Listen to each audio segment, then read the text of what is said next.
Hello there, my name is Sebastian Trosky. Thank you for watching me on Andy's on Andy's channel. I asked Andy if I could sing some of my songs, hopefully sort of develop some sort of audience for my Bandcamp, because nobody's listening to anything I do, and I put my recordings up on Spotify, and I mean, it's such a capitalist, patriarchal system of inequality, and I made no money whatsoever, and I'm very angry. Anyway, Andy said, yeah, I could come on here and talk to you about my plight as an English songwriter, a folk musician, which is what I am. My name is Sebastian Trosky, and you will find me on various places on the internet, although I hate it. I hate being on the internet. I think it's below me. But that's by the by. I would like to sing you one of my songs now. And I will tell you what it's called at the end of it. It is one of my my most favourite songs I've ever written. So I hope you enjoy it. My name is Sebastian Trosky. Thank you for watching me on Andy's on Andy's channel. And I would like to thank Andy for putting me on, even though I don't like him. But he has shown some sort of humanity on letting a struggling musician as myself onto his channel to show my stuff off. So I hope you appreciate this. Okay, thank you.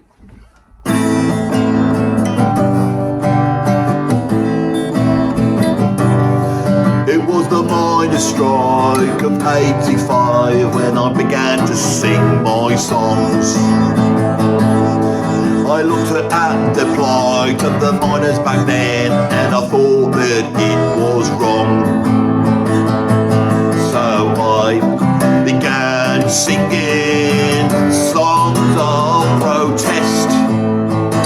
I hated all the patriarchy and the white supremacy was not the best.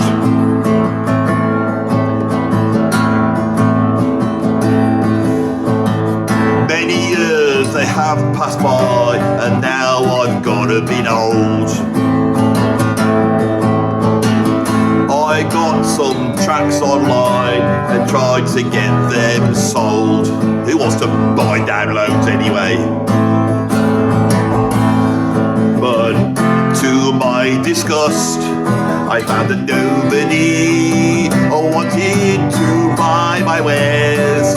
I thought it's wrong to be like that, and I thought these capitalist ways are for me at all, not at all. So I chatted to my friends on Facebook about my plight. All my friends, they said, it just wasn't right. That Andy Edwards with his clickbait videos and being all silly and taking the mickey out the lefties isn't right. He's a silly Billy, and I don't think that is right. It's just not right. He just does stuff to get views. It's cheap.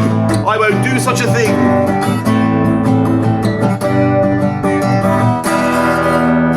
I checked my Bandcamp this morning.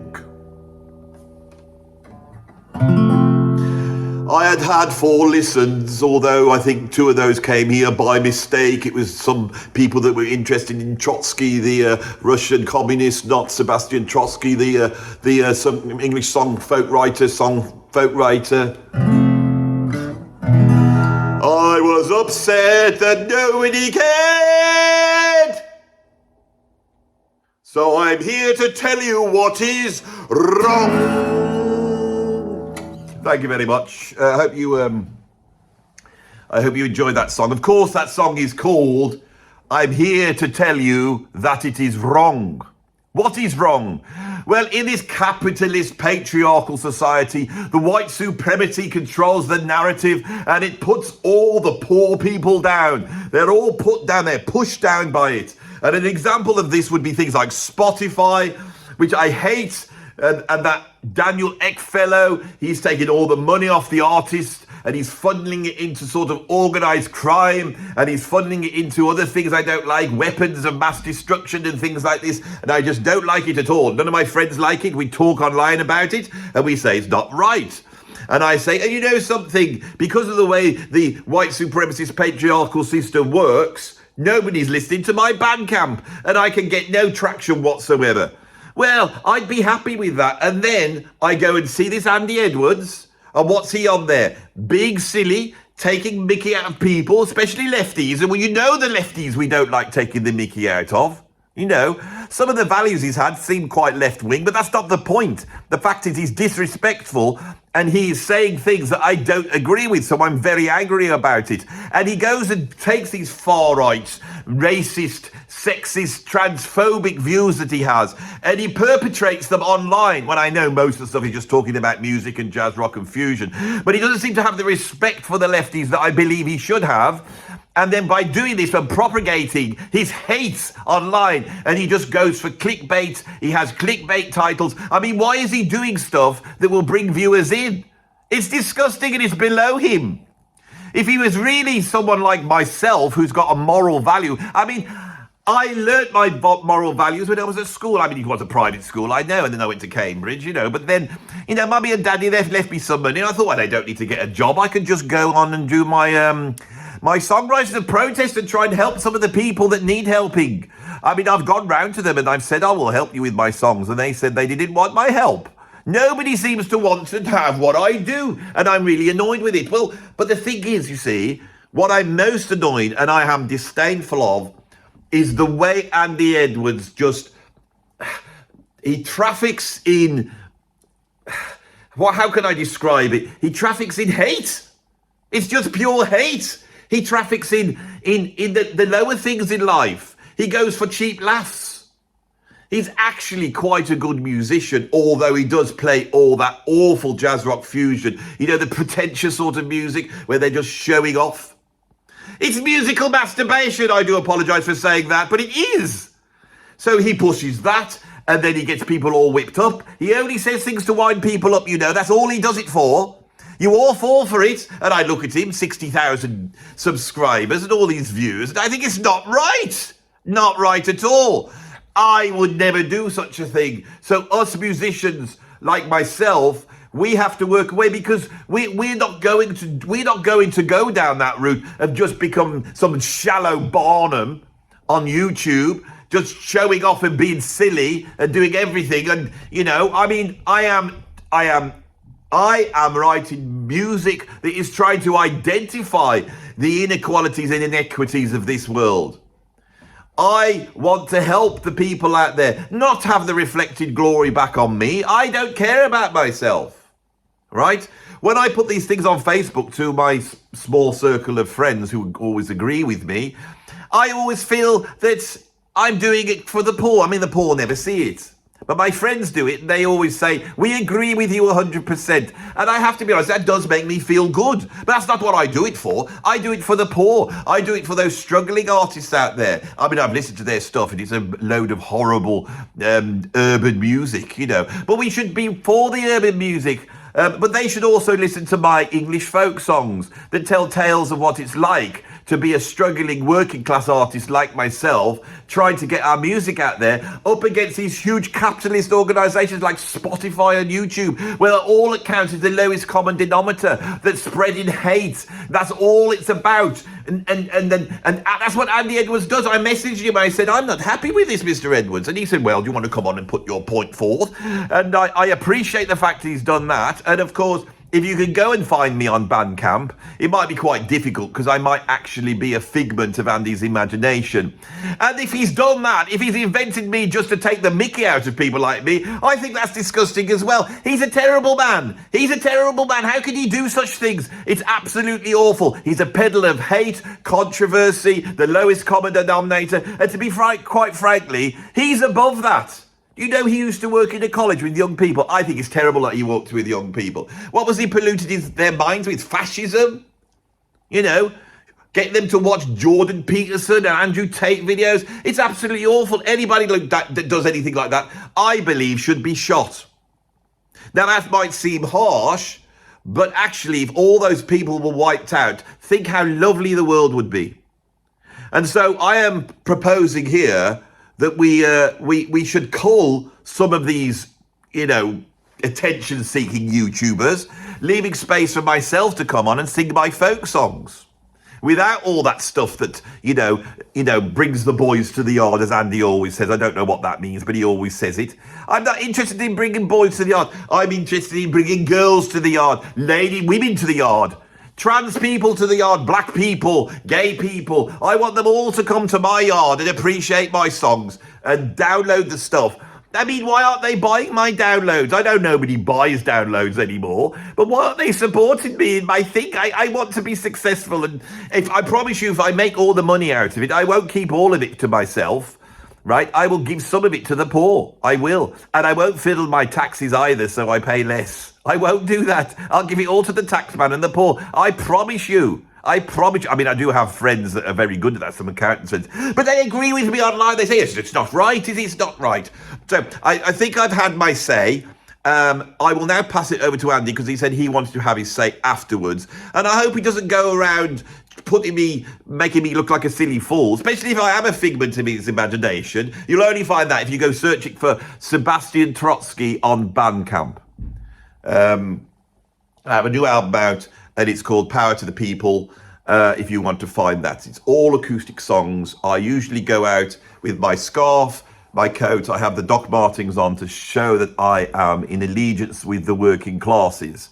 The people who get dirty, they get their hands dirty. They do every single day. I mean, I've never really got my hands dirty, but I am a balladeer here to give voice to their plight. And so with that, I will now say goodbye to you all, and I hope you found this 10-minute diatribe. Is it a diatribe with the word I mean, that means there's two people on a monotribe. Yes, I will call it a monotribe. Yes, I did Latin at school, you see, and I was very good at Latin. Haven't found much use for that either. I mean, if I couldn't work as a musician, I could at least work as a Latin translator, but there's no work for that either. I think it's disgusting. And yet some fool like Andy Edwards can go on there, put a wig on, put everybody down, say he hates people, take the mickey out of people like Mick Hucknall and Paul Weller.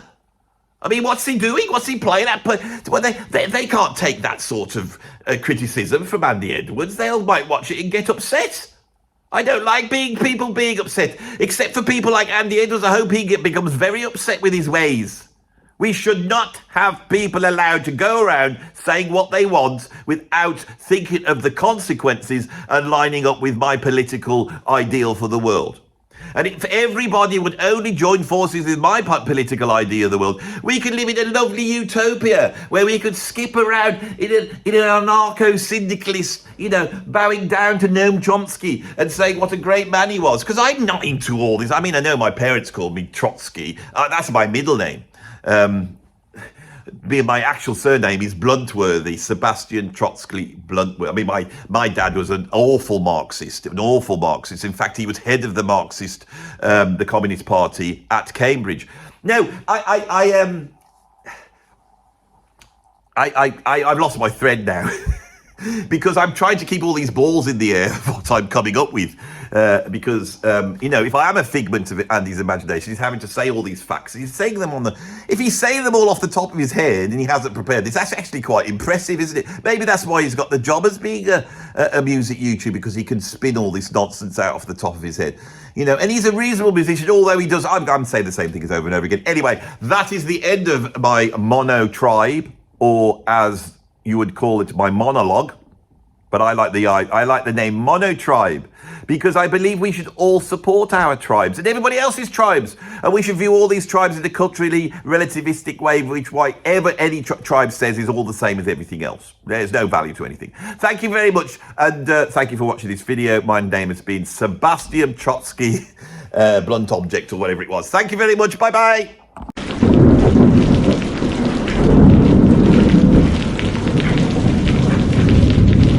Before you all rush out to Bandcamp to buy that beautiful piece of English folk music by Sebastian Trotsky Bluntworthy, or whatever his name was, I have to say that the eagle-eyed and more wily of you may have noticed that that was me dressed up. and it was a comic satire on a certain type of person, right? Now, I want to say here that I have burnt my fingers talking about politics on this channel. But so often I feel like I need to go there to really give justice to some of the ideas I'm having, which are the worthy ideas. They're the worthy ideas that I try and talk about. I'm not saying they're correct, but these subjects are worthy in that they should be spoken about. And I think the music industry disdain of music YouTubers needs to be talked about. Is that really a thing, Andy? Do they really hate you? Do they really hate Rick Beato and Davey 504 and Mary Spend? I mean, it's also, Adam Neely, they've all got different opinions. No one's stopping them. It's you acting like there's some censor against you, and there's nobody stopping you from saying what you want to say. Well, there has been, and videos have been taken down, but that's not what I want to discuss here. I want to discuss something far more subtler, and it is something that I pick up on my social networks amongst musicians. And what I pick up goes a little bit like this. If you're a proper musician with integrity, you're not going to go online and create videos where you fake your playing and just play shallow chops for the sake of chops just to get views. You won't do that. And you won't put up videos of subpar playing which don't pass your high quality control that you have because you are such a great musician. I am quoting directly from a musician. I've decided not to put the person up and not to whip this controversy up anymore by quoting. This is exactly what they said. They made that point. They said that was a position musicians are in who want to go down the route of doing that whole Instagram thing and coming out and playing all the chops and getting a big following. So what we've got there is normal musicians, the old guard that used to work in the old industry and get sessions, and they're not getting the sessions anymore. The gig money's going down. And then they're looking at people becoming absolutely huge as players online. And they're doing it by playing almost impossible stuff, which has been buffed up so much in the door, or in some cases faked, that it's not really real. And any musician that's come from that background will be like, that's not real. That's not what real playing's about. And why aren't they playing for the song? And why aren't they playing for the session and all that type of stuff? Now, I'm actually quite sympathetic to that point of view, to be honest. But it shows to me a sort of ignorance of what is actually going on. They sound like silent actors in the silent period of filmmaking moaning about all these people coming out who are doing talkies and finding that difficult transition and saying, well, it's all about in the eyes, and just saying it's not the same as acting, with all physically and doing all this. Or even more so, big band session musicians complaining about the rock musicians in the 1960s when they emerged and they couldn't sight read or work with an arranger, they didn't play alto sax and all that type of stuff. So this has always gone on. And without doubt, there are musicians from the old school and they're middle-aged and they're stuck in the ways and they really don't understand how online works. How do I know these exist? Because I was one. And after 3 or 4 years of working on YouTube, I have a much better idea now. And I'm actually quite positive about what the online world offers for musicians. I think there's a new way of earning money, but the trouble is that they're so close-minded, they won't let you explain it. And why won't they let me explain it? I'll tell you why they won't let me explain it, because, and this is a different set of people that have said this about me, I've got some sort of low morals. Now, what are those low morals? Well, for a start, I'm not championing left-wing values. All across Facebook, amongst a certain type of educated middle class, quite lower middle class in some cases, but educated artsy-fartsy types, there is this attitude that Spotify is terrible and Daniel Ek is somehow an evil being that is like he's an evil capitalist, exerting his evil ways through Spotify, and that people are disingenuous. That's what I would say, is that people online are disingenuous. Some of them aren't. And what they mean by that is, for me, is I will not kowtow to that middle class artsy fartsy. Even though I come from it, I won't kowtow to that worldview. That does not mean I don't agree with a whole ton of left-wing values, and it does not mean that I don't see the music industry as incredibly elitist and gatekeeping against just normal, irregular people who want to get into it. I believe that's absolutely the case. And anybody who watches my channel, once they get past all the silliness, will see that I am discussing that the whole time.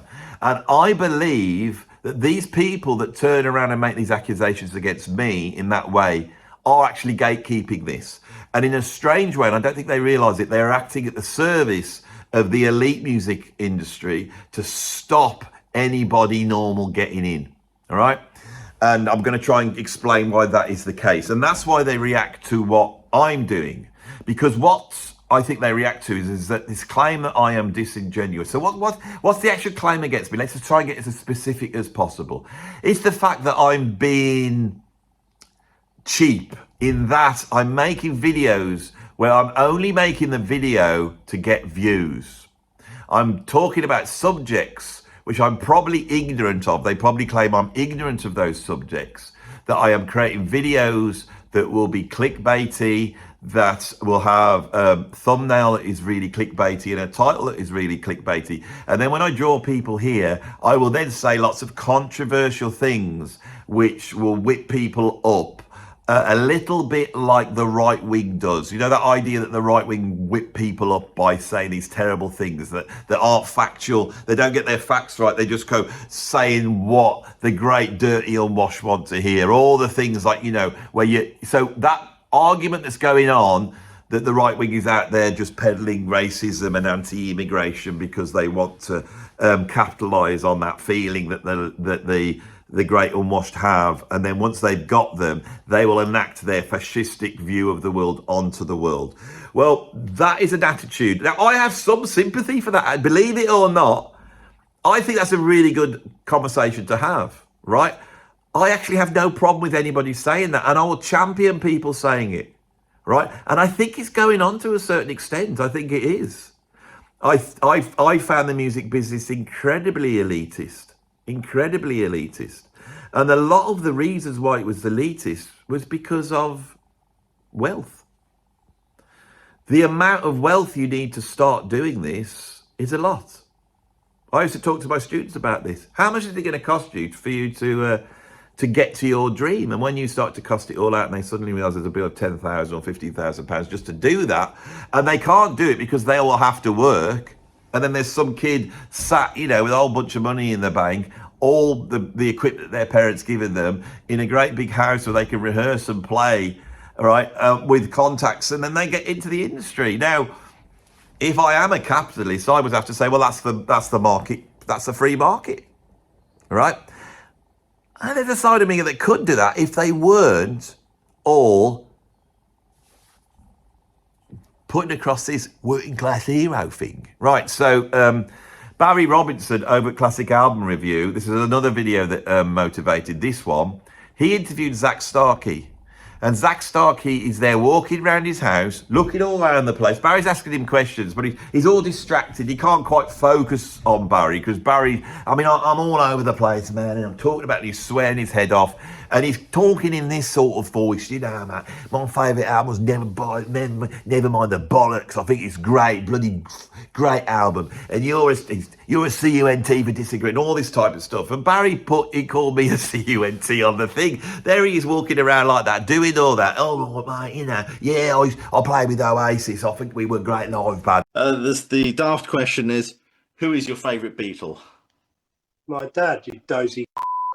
You went to private school. You are not just the son of a multimillionaire, but a multimillionaire who was at the top of the celebrity ladder, hanging out with absolutely everybody. So why are you there looking like a mess, looking like you've just snorted some substance before you came on, right? And I've got to be honest, I'm in a position now, because I did work in the industry, there was a time where I would have gone, don't say that, Andy. You don't want Zach Starkey not on your side. But now I don't care. You know why I don't care? Because I am financially secure through my YouTube. This YouTube to me is emboldening, and it allows me to get up and do whatever I want to do. So often I'll get an email now saying, you want to play on this album and you want to do this? I think, why would I want to do it? Why do I want to play that game? I know the game so well. So I have a lot of time for that attitude. Yes, there are gatekeepers. Yes, there are elites. But the trouble is they are spouting a whole bunch of lefty nonsense. I'm not saying that the actual lefty ideas are nonsense. You see, that's not what I'm reacting to. I'm reacting to that type of person. And anytime they get a whiff of anything they don't like, and what I mean by that is anything that rocks their boat, right? And I'm going to try and explain why I think this is. Then you start to get, oh, I mean, Andy Edwards, he's only doing this to get views. It's cheap, it's popularist, and I don't think it's right whatsoever. And so I will make a video. I will go there, and with the skills as a YouTuber I've developed over the last years, and I'm still refining and talking to other YouTubers, trying to refine, I will put what I think is a good thumbnail up. I'll have a good title, and I will put it up there like a fisherman casts his bit of string that he has on his thing. Oh, bloody hell, come on, Andy, get a bit more articulate. Tell you didn't go to private school. His rod, right? And he'll throw it out. That is your thumbnail and your title.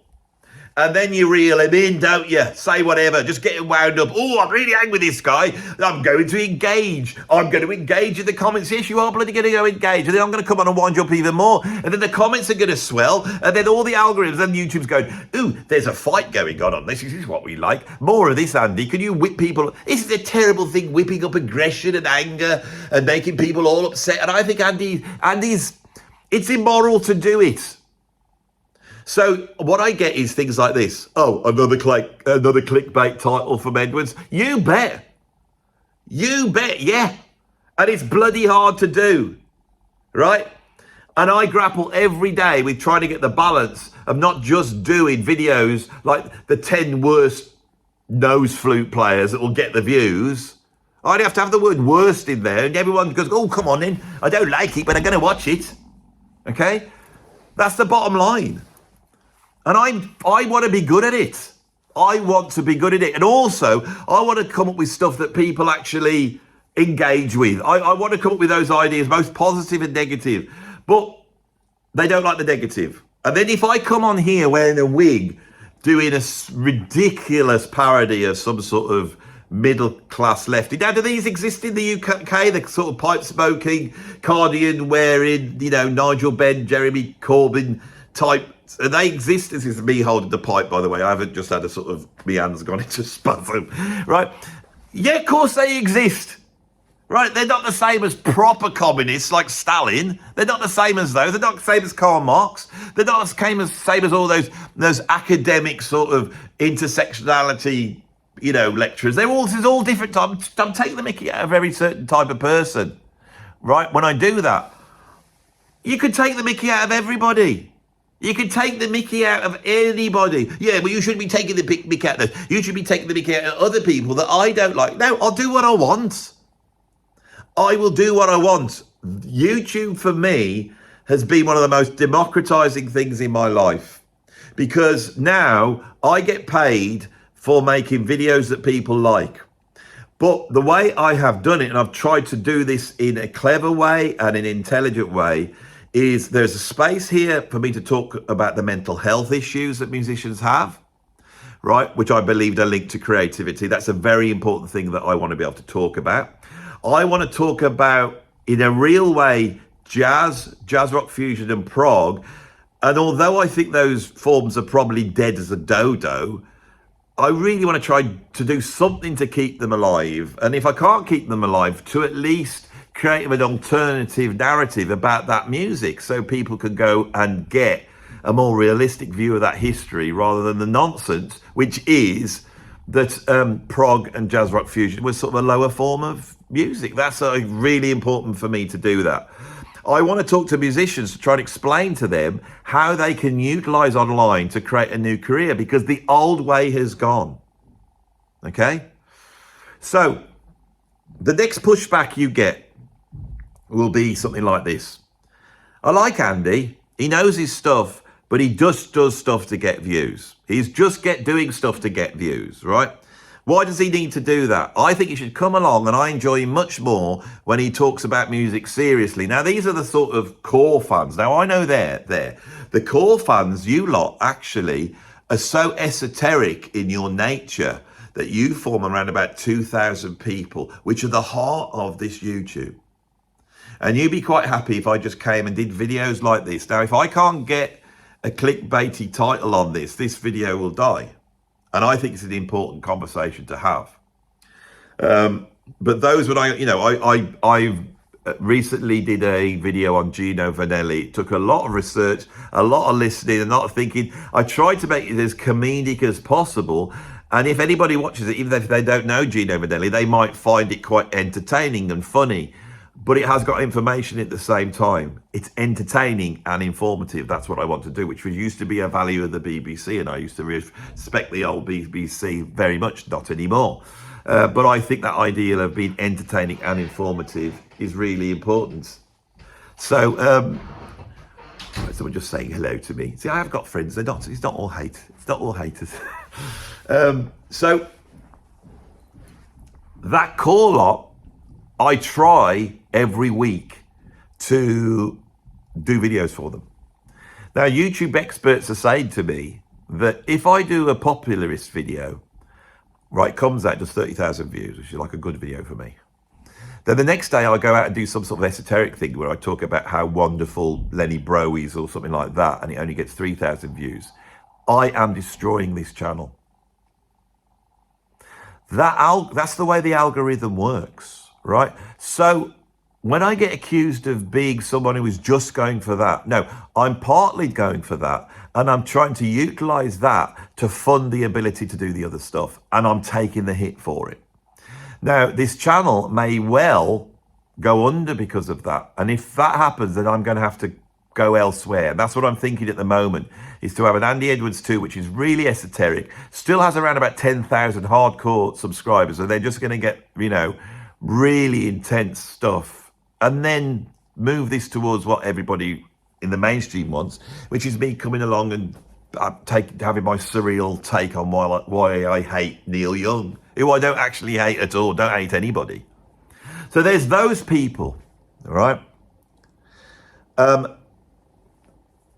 So I hope I've explained to them why that if you're watching one of those videos, you go, there's nothing on the internet like this. Nobody's going to do a whole hour long on Gino Vanelli and go into all the nooks and crannies, and I wonder which albums to get. Andy's going and done it.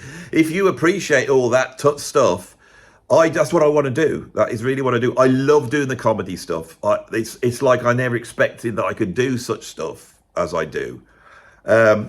I think my skills as a music lecturer and having to keep teenage boys in their place by basically parodying them, making them laugh, but also going, oh, this is too uncomfortable. I don't want Andy doing anything like this to me. I developed that there. It's parodying to sort of put people in their place sort of thing, and slap them down. And that's what I try and do, right? But I want the conversation. I want the conversation to happen. Now, I, on this video, want to really delve into something I haven't really spoken about before, right? And it is the crux of what I'm doing here. It's a point that I haven't made at all. Some of these points I've sort of gone around, but this is a point I want to make. So this is the reason why I believe that class of middle-aged musicians who have values coming from the old way of doing things, which they would have criticised, their lefty ways would have meant, oh, it was totally wrong like this, and women weren't representing enough in rock and roll, and this, and this, and they will say all those things. In some cases, that could well be true. But they are no longer in that old music structure. And when I read them speaking, they are trying to talk as though they're aware of this new structure, and yet they are stuck in the old structure. Now, I personally, in 2009, decided to go hermit, right? And I smashed my phone. I got rid of my television. I got rid of absolutely everything. You couldn't call me. You couldn't email me. I went off grid. All I had was the radio. Honestly, I had Radio 2 and Radio 4. and some records.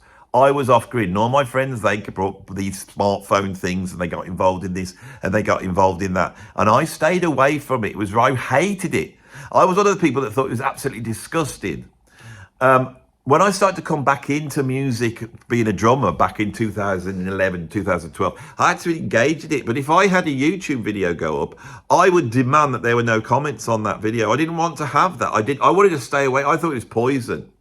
I absolutely thought it was poison before anybody else did. And these types all thought it was absolutely wonderful, and they were utilizing it and getting something out of it as that free-for-all was happening on the internet. As time has gone on, especially after COVID, there is now the battle lines have been drawn, and what's happened is the algorithm basically loves this, because not only does it whip up views and attention, but it basically divides the world into two lots of people. It's actually four lots of people, but I won't go into get into the categories that I believe it is. Once they're divided, it can sell to them. All right.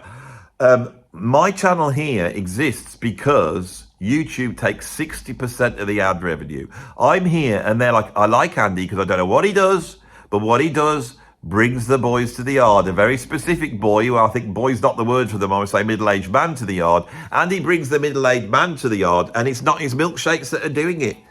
It's the fact that he's giving voice to a certain middle-aged attitude, right? So there's so much more of you that just go, oh, I think Andy might have a point there, and find it funny that I'm taking the mickey out of it.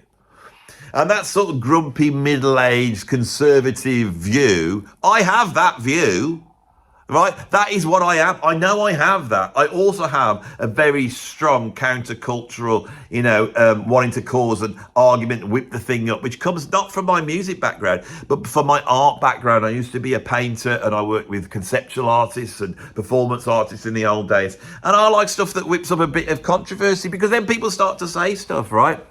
But I've had to learn how to ride that YouTube algorithm. Yes, I have had to do that. But when people turn around and write these things and go, oh, it's almost like it was better in the old days, because I would just turn up to a session, I'd go in, I didn't have to be all virtuoso and be like some Instagram play. It was much about playing for the song, and I didn't have to be some sort of internet personality, which I think is degrading. This is what they really believe, that someone acting up and being silly or doing stuff just for views, mugging, right, being controversial, right, they don't like it and they don't want to do it, and I respect them. If they say, I don't want to do it, I've heard people say, I don't want to sell t-shirts online to make a living. Fair enough. Great. That's great. I'm not going to go on there. I can't do what you do, Andy. I can't go on there and just talk like this and be all animated. You can't then, great. So what are you going to do? Well, I'm just going to carry on doing what I'm doing and moan about the fact that nobody's interested in what I do anymore. Right. My answer to this, here it comes, 40 minutes in. My answer to this one is this.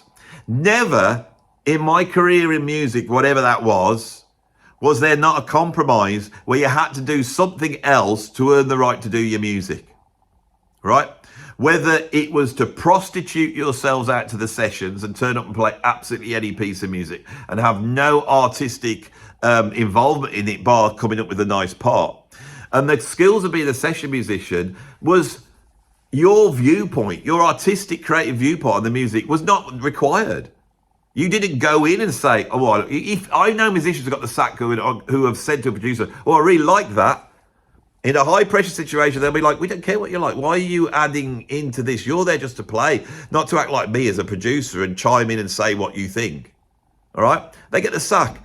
That was the compromise for the session world. So to see these session musicians go, I don't really want to go and do that. I'm thinking, yeah, but look at what you used to do.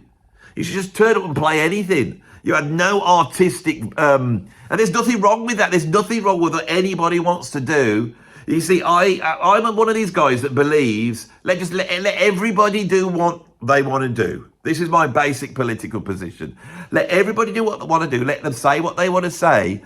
And if you could show that what they are doing is stopping you from doing what you're doing, then you could have a discussion to come to a compromise. Not ban them, because they want to do it, but you have to come to a compromise. Anybody who's had kids knows this is the only way, in reality, to handle any sort of situation, cultural, social situation, right? So if people want to do that, they want to do that.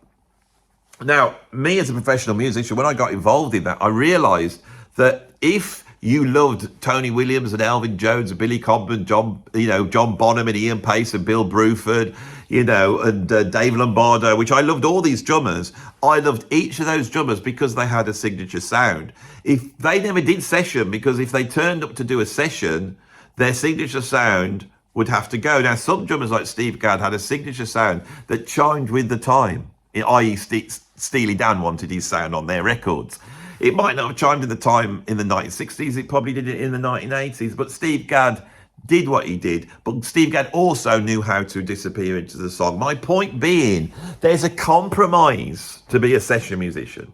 Now, the other route would to be in a band, and that's what everybody wanted to do. So we lived in a world where you formed a band, you worked in a rehearsal room writing songs as a band. You couldn't write songs because there's no computers, you couldn't do it on your own, you couldn't multi-track like Mike Oldfield. The only way you could write your song was to write it on guitar, right, like Sebastian Trosky did at the beginning. Write it on the guitar, then you bring that in, you give it to the band, and then the band would embellish it with bass, drums and keyboards, backing vocals, brass or whatever.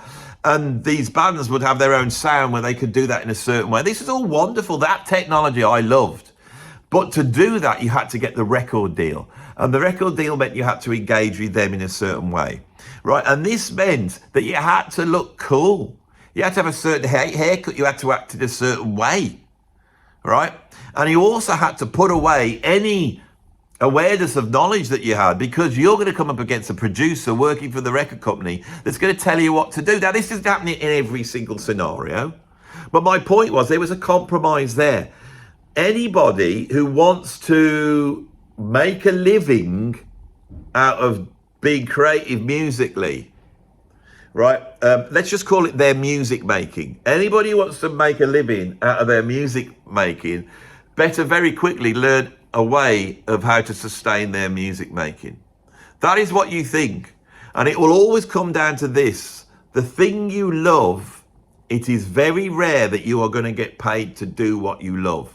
The reason is because paying people to do what they love is too much of an easy commodity for a capitalist world, right? Why would you pay something for something they love to do? They're going to do it. They go to someone, do you love doing the thing you're doing there? Yeah, I do.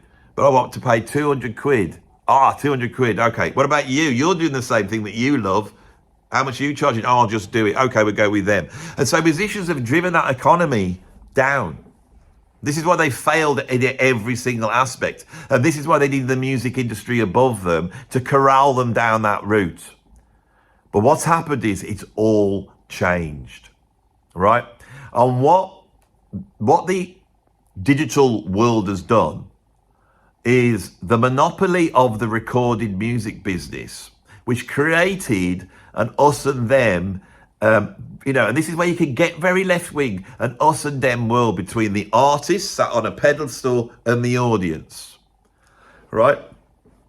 When you start playing the guitar and you pick up a guitar and start playing it, in the old model, as soon as you engage in it, they go, oh, great, you want to learn guitar? Yeah, I want to be in a band. Okay, but you're the audience, so you're going to pay us. So buy your guitars, pay for your rehearsal rooms, pay to have your demos recorded, pay for us. You're going to pay us, okay? No, I want to be part of your world. No, you're the audience. You pay us, okay? Yeah. There's loads of you. It's brilliant, isn't it? We'll advertise to you. We'll have magazines for you. We'll say, buy this guitar, go to do this thing, do this like this, do this like that. And what you should really do, and we'll have colleges that will push this lie on you, is we'll teach you how to make demos. We'll teach you how to approach the record business. Now, of course, each label's only signing about 4 acts a year. And there's something like 100,000 bands trying to get to those 4 acts. So really, if you were to look at it statistically, you wouldn't even bother, would you? Well, I want to bother because I want to have it. No, but we're not going to tell you that, and we're going to keep that from you. And so you will carry on giving us money, but thinking that you are going to enter into the music business. Now, the world, with the people at the bottom that still play guitar and drums, they still think it's like that. And when it's not like that, when they haven't got someone exploiting them in that way, they don't like it. Because those exploiters were really good at making them feel like they were doing it. Oh, I feel like I'm going to the recording studio, they got a fish tape. We went to this recording studio, they got a fish tape, and they sat us down, we recorded it, and when I played it back, my drums sounded amazing, and they mixed the stuff off. You've got the demo, yeah, it's brilliant. How much they charge you? 500 quid to do that. That's amazing. And they never thought this guy that was engineering was making the record for them. Well, shouldn't they be making the record for them if they paid for it? Yes, but that's not what the music industry did for proper people. They put a producer in and they paid the producer to make a record for the record company that they could sell and market. And the opinion of the artist sat in the recording studio that make the music was actually not that important. What was important is that they did the job and lined up, right? Us and them, and then they would push them up, and then suddenly they were an artist. And when you are a Prince or a George Michael, you're suddenly up around. I thought I would have autonomy here in the music industry, but they didn't. So they tried to take the industry on, and did they win? No. That was the old model. What digital technology does, and we can get into all these details of the split on Spotify or the fact that I'm being clickbaity, that's a terrible thing. But the truth is, all that major crap that just kept people at the bottom of the pile, and most importantly, withheld the mechanism of expression.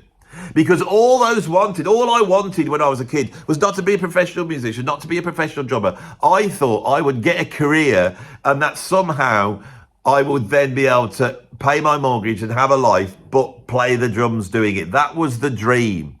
Right? Now, you have to ask yourself, what's the market value of a drummer who wants to earn a living playing the drums? Well, it's low. It's low. And then no amount of communism can spread out and make equitable the ability for everybody to earn their living playing the drums. It just can't do it because there's just not enough money there. You could spread it all out. It's not much money. And those lefty types online, they know that. So they never argue for a left-wing sort of structure to the actual music business they're in. They moan about the fact that they're not able to make a living. They moan about the fact that they can't get people going. They don't make any money out of Spotify. They think that that's Spotify's fault, that it's somehow a capitalist, and it's not. The cut on Spotify, and I've done whole videos over and over trying to explain this. The fact is whether Spotify is for you or not. And for many musicians who are doing esoteric stuff, it's not for you. Online now, you can create a way not of becoming a professional musician, but you could create ways of sustaining your creativity. But I'm afraid if you try and do that, you are going to get into this natural meritocracy of elitism, which is called the music world, where you're going to be up against other people, and you have to beat them. You have to beat them. And what you have to beat them is not in your music. You can do the most beautiful music, the most virtuoso music, the most right on politically conceptual, but you can do whatever you want. But at some point, just like the old days, you have to reach out into the world to that audience. You have to communicate to the world.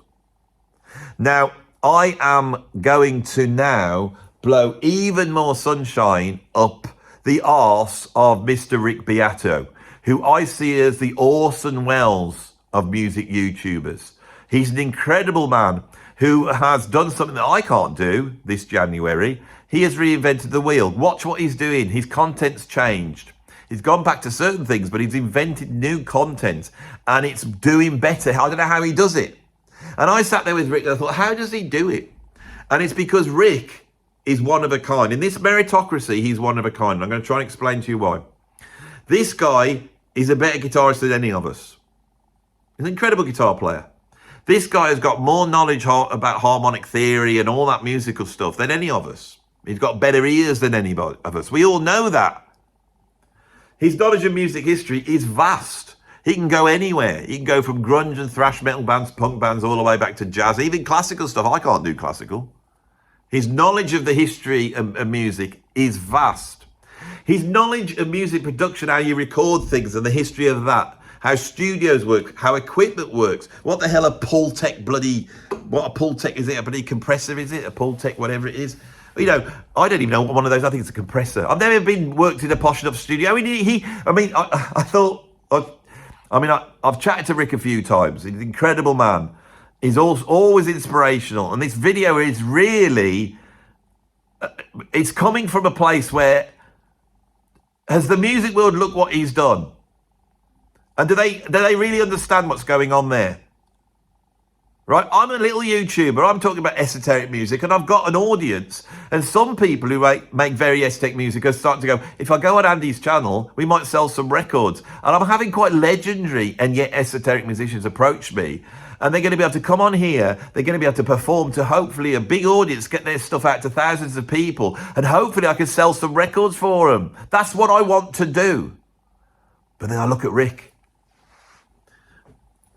Right? People moan about my attitude towards jazz. They moan about everything I say. They don't like it. They find it difficult to deal with.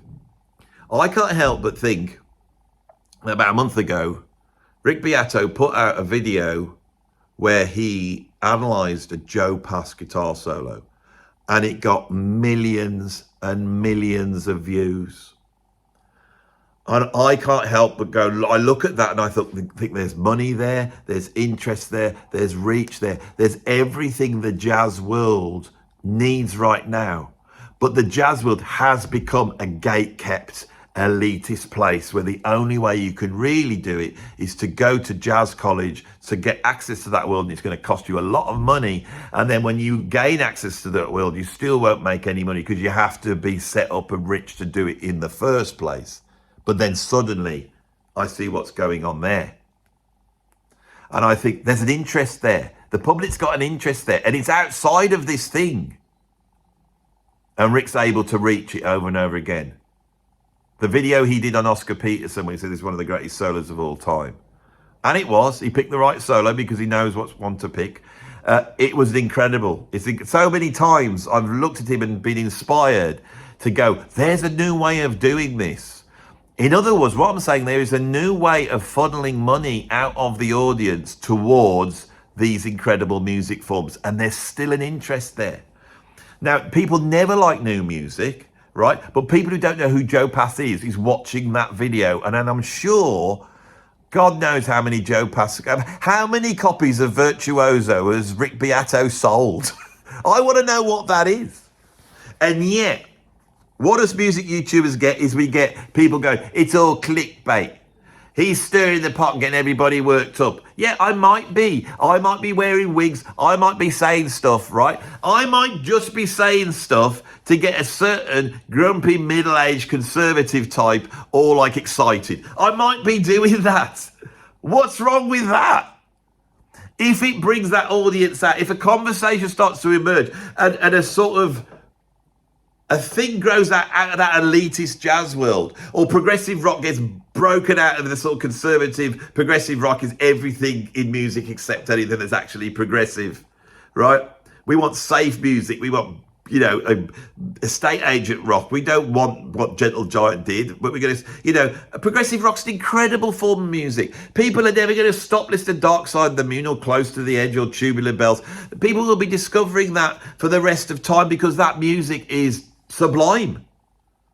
Kind of Blue, Miles Davis, John Coltrane, sublime. Mahavishnu Orchestra, sublime. Weather Report, Heavy Weather, Black Market, sublime. These are sublime albums, and yes, the Dylan albums are sublime. All the stuff I knock is sublime if you like it, but I don't like those albums. I know they're sublime and I know people love them, but I love these albums, and these have been diminished by a culture. And why? Because it's a certain type, right? It's a certain gatekeeping type that is going to turn around and go, oh, Andy's just doing clickbait. Oh, he's above this. He's saying contentious. When they say contentious stuff, they mean stuff that I don't agree with. Right? And what they're not giving me is the benefit of doubt to go, actually, Andy's videos might be a little bit more complex than I thought. Okay? And that I believe that the butt of the joke, every time I do anything like that, the butt of the joke is me.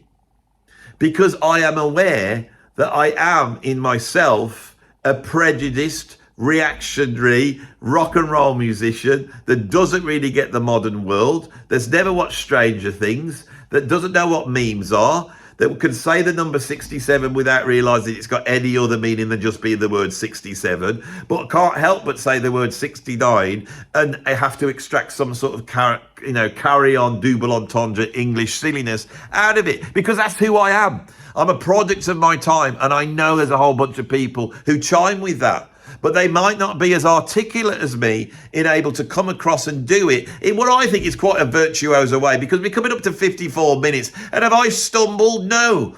What I've done is I've taken you on a journey. Some people started out laughing at that sort of parody at the start, and some people got annoyed at it. But at the end, I am now moving to the suddenly uplands, as I always do when I come up to the hour, where I provide you with that message, which is going to warm the cockles of anybody, left, white, black, white, rich, poor. And it's this: happiness is freedom. I think we can all agree on that, right? How we make the world free, that's got to be discussed. I think that some people out there that are against me, I think they're trying to stop my freedom, and I'm sure they feel I'm trying to stop their freedom. But freedom, what is freedom about? Right? Now, when I was a kid, I thought it was about Roger Daltrey running through a field, singing "I'm free." To me, freedom was to be able to go outside and just run. But you can go running in totalitarian places, I think. No. Freedom is not even freedom of speech. Freedom is freedom of expression. Your life is not worth living, anybody's life, if you don't bring something creative to every single day of your life. Right? Now, creative people have to do it all day long, and they're cursed, and it is a real curse, and we should look after them and put our arms around them and go, poor creative people, even the lefty ones, who want people to go to their Bandcamp and listen to their songs. But they might have to shift what they're doing, because they might have to learn how to reach out into the audience, and not necessarily with their music, but in other ways. That's what I'm trying to do here. I'm trying to engage. I'm trying to engage by being funny, being informative, but also saying something that you might not agree with, okay? There's nothing wrong with that. There's nothing wrong with it if at the end of it, we can, and this is so utopian and hippified, and I'm afraid I have got this right at the bottom of my heart, we can put our arms out at each other and not just say, I respect your opinion, but to say, I love you, and I love your opinion. And anybody who cannot go towards where the love is, then all we can do is feel sorry for them, because they live in a world of hate. For our society to go forward and maintain its liberal values, where everybody's got equal rights and all the things that I think most sensible people want, we safeguard the ability for people to be creative. And here is where I do get left wing. We pay our taxes, and that money needs to be spent and redistributed so everybody can be creative. And that means teaching people to stop being self-hating and thinking everything they've got to do is perfect, and then for them to say what they want, do what they want, and get out and show what it is to really be a human being, warts and all. And for us to see it all and go, I might not agree with it, but I love you because you're a human being. I do not expect you to be all perfect. I expect that from AI, but AI is not human. We're human, and let's shake each other's hands, right? And if I could be wrong, right? I could be a reactionary old man, but I am a reactionary old man. Don't you understand? That's what you're going to get. But I'm a self-aware reactionary old man. I'm self-aware, and I can parody it. The person who's the butt of the jokes here is me, right? And so really, us YouTubers, I think that YouTube especially is the place for creative musicians. And if you don't feel that you can come out and reach out to the audience, or sell t-shirts, or, fake your videos so you look like a virtuoso, if you don't feel you can do like that, like this person that put online, which I have some sympathy with, maybe people like me and Rick Beato can provide a platform, and we can provide a context, and in that way almost act like the record labels used to act, as that thing that enabled people to live their dream, although there was a compromise there. And we can tell you what the compromise is, and then you could try and work within this. In a few weeks, I'm going to have Soft Machine, who is not just a famous band, but is a legendary band, right? Is immensely important in the world of jazz rock fusion and jazz rock. A band that I've been aware of and listened to for 40 years. They're coming here to my studio as a band. They're not coming into an interview like anyone else would do. I'm going to interview them. They're going to play. And I probably promise you, I'm going to make it as entertaining, as surreal and bonkers, because I've got Soft Machine coming here. I don't have to make it surreal. It's surreal anyway. And now they've got to come because I've announced it on this video. They're coming. I don't care. They're coming, right? And I'm so excited that my audience, I might be able to just get 100 people to go, oh my God, I didn't know Soft Machine sound like that. And oh my God, this is the truth, the thing I know. They're at a peak at the moment. Soft Machine are just killing it. Their last album was amazing. The next album's going to be amazing. And the group they've got is incredible. That's all I'm trying to share, I promise. And if you cannot just wind it in and look at the structure of this video and see the journey from all that stuff that was drawing people in at the beginning, which I've deliberately done, and then followed a structure, right? Followed a structure all the way through to this final bit where I hope everyone goes, yeah, Andy's right. Everyone needs to be able to express themselves, and they need to be able to paint, write poetry, make music, create websites, blogs, and they should be allowed to do stuff that's crap. And we should celebrate it, because nothing is crap, because the whole secret of the universe, the secret of happiness, the secret of everything is, as William Blake said, contained within a grain of sand. And everybody is a grain of sand in this whole thing, and everything is contained within them. We need to safeguard creative, artistic work, because it shows that our culture is still civilized. And is still full of love. That's what I believe. I could be wrong though, but it sounds like it's right. We need our governments to fund the arts full out. We need the schools to teach people to paint and write poetry, and we need them to think about creative things, and we need them to ask questions. But of course, if they start asking questions, how can you sell stuff to people? If they understand how the arts work, then they'll understand how advertising works. And worst of all, that liberal elite, the ones who did go to the private schools, like Sebastian Trosky, that liberal elite will not be able to try and channel the stuff their way by making the noise that they're making. Right? Because if there's one group of people they absolutely hate, it is the great one, unwashed. Oasis have gone on to prove that they were a great band. Whatever you think, they've stood the test of time. I hated them when they came out. I hated them for a long time. But now I realise that what they do is they're great songwriters and people love them. And I quite like them now, right? What did they have that the current music world pop artists don't have, like your Sabrina Carpenters or whatever it is, or your Ed Sheerans? I'll tell you what it was. They were dirt bottom of the pile, working class lads. And the elitist music industry does not want them in a position of power. And that's why they turn around and say, I don't like Andy saying what he says. Right? Because they don't like the fact that I can come out and say absolutely anything. And I can if I want, because it's my channel. Except YouTube might get rid of me. And so at the end of this video, just as a sort of icing on the cake, me as a white middle-aged man, I'm going to do it. I don't care anymore. I'm going to do it. Free expression, creativity. I'm not doing it because I'm a racist. I'm going to say the N-word.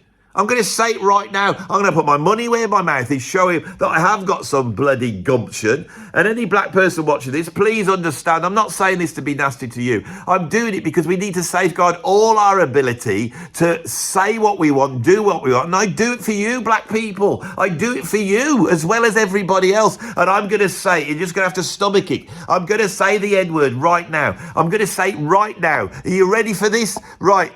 I think that I, as a white British male, should be able to say the word